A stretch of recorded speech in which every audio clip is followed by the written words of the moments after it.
সেনাপতি, জি মহারাজ। বলেছিলাম ওদেরকে নিয়ে আসতে, তোরা অত দেরি করতেছে কেন? আমার কি সময়ের দাম নেই? কোথায় কোথায় কোথায় যাদেরকে আমি হায়ার করে নিয়ে এসেছি আজকে মহারাজের মন ভালো করার জন্য, তারা কোথায় কোথায়? তোমরা কোথায়? তোমরা তাড়াতাড়ি এখনই মহারাজের সামনে হাজির হয়ে যাও।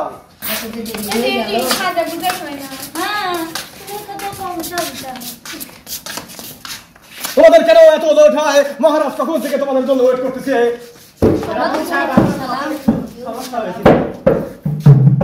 সেনাপতি, তোমাদের কাজ তোমরা শুরু করে দাও। আমার মন অশান্ত লেগেছে, আমার ছেলের মনে অশান্ত লেগেছে, আমার ছেলের মনে দুঃখ লেগেছে। তাড়াতাড়ি করো। মহারাজ আপনি কোনো টেনশন করবেন না, যেখানে আমি আছি, যেখানে আছে আমি আছি, সেখানে আপনার জন্য ভরসা নেই। আমি কিন্তু আছি, এখানে আছি। শুরু করো, তুমি শুরু করো, এখানে শুরু করো, গান বাজনা দিয়ে শুরু করো। তোমরা আজকে মহারাজের মন জয় করে দিবে। এখানে বসো।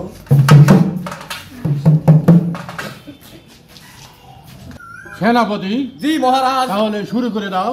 তোমরা শুরু করো। আজকে আজকে আমাদের মহারাজ কিন্তু গানের প্রতিযোগিতার আয়োজন করেছে এবং আমরা চাচ্ছি আজকের গানে তোমরা অনেক মুগ্ধ করে দিবে। আজকে মহারাজের একমাত্র পুত্র হচ্ছে আমাদের বিপ্লব। মানে বিপ্লবকে আনন্দ দিতে হবে তোমাদের।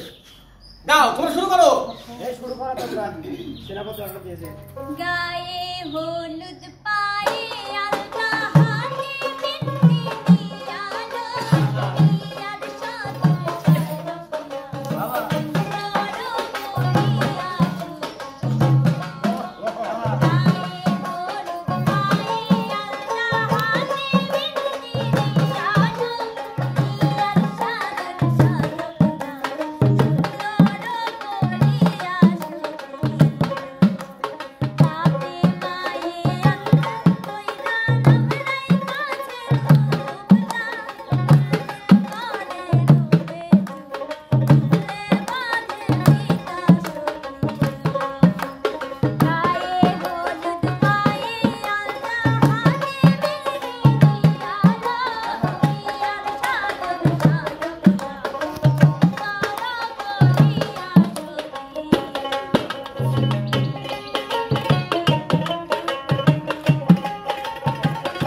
আমাদের হৃদয় প্যান ছুঁয়ে গেছে।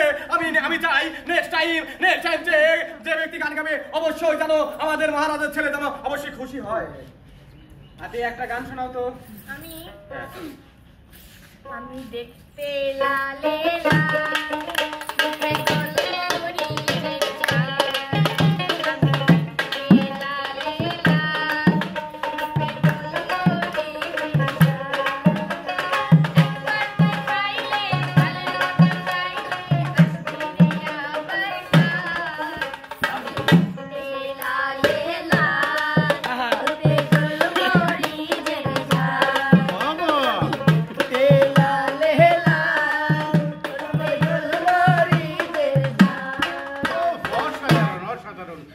ব্যবস্থা করেছো, আমার হৃদয় ছুঁয়ে যাচ্ছে। ভালো। কেন কেন ওই বাবা হৃদয় ছুঁবে না? যাদের কথা বললেই নয়, এরা কিন্তু বিভিন্ন এলাকার শেষ জাতমা ভাঙরা ফরিদপুর কিন্তু একাধারে কিন্তু গান গায়, একাধারে কিন্তু মঞ্চ কামায়। তাদের কি মহারাজ আজকে আপনার সামনে হাজির করেছি। ধন্যবাদ তোমাকে সেনাপতি। এগুলো অনেক সুন্দর আছে। না না না মহারাজ, আমি কিন্তু এই কথা বলবো এখন। আপনার ছেলে কিন্তু ঠিক আপনার মতোই লুচ্চা হয়েছে। আপনার ছেলে কেন কেন এটা বললো? অসম্ভব। তুমি পরের শুরু করো, পরেরটা। এই মিতু শুরু কর তো। আচ্ছা ঠিক আছে। বসন্তেরই কালে কালিমা কাটালে, বসন্তেরই কালে কালিমা কাটালে, কার গুঞ্জরে আছো বন্ধু আইলা আইলা আইলা না, কাকেলা ঘরে রইতে পারি না সখী গো, কাকেলা ঘরে রইতে পারি না। বসন্তেরই কালে কালিমা কাটালে, বসন্তেরই কালে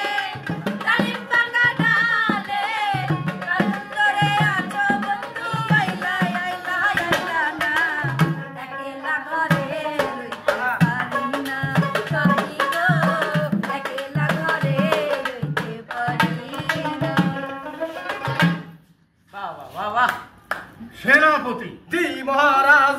আজকে আমার খুব আনন্দ লাগতেছে, আজকে আমার খুব খুশি হচ্ছে।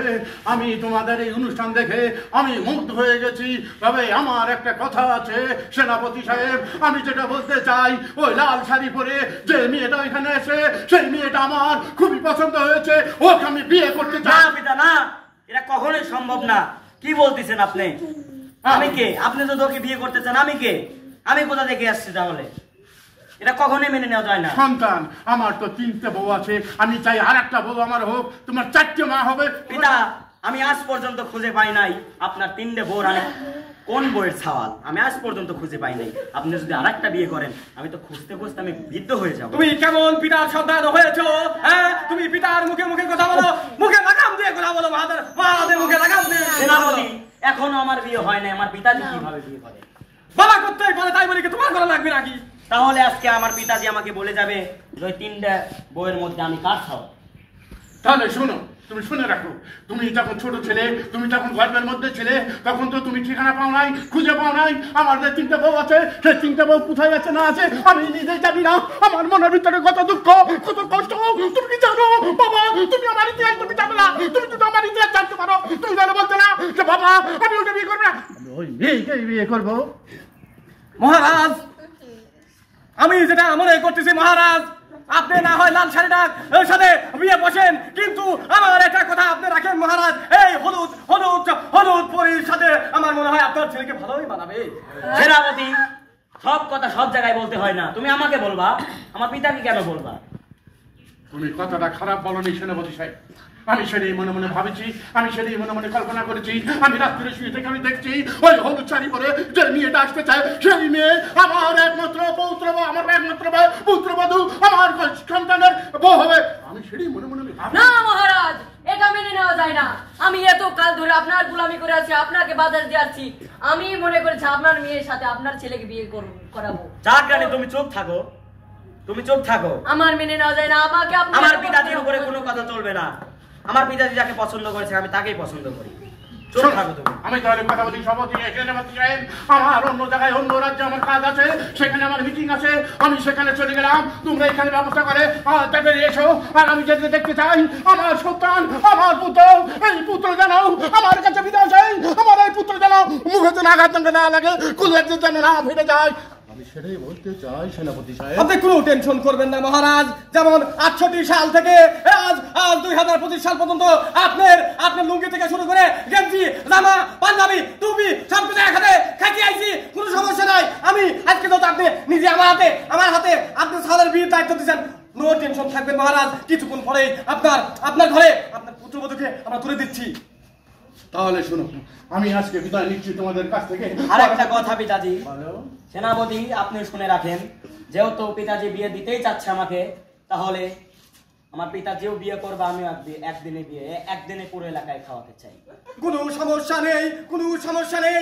এই রাজ্যের সকল প্রহরীকে আমি বলে দিচ্ছি, সকল প্রহরীকে বলে দিচ্ছি, একইভাবে আমার রাজ্যের রাজার এবং রাজার ছেলের একই দিনে বিয়ে হবে, এবং একইভাবে আমরা আনন্দ করবো। তোমাদের সকলকে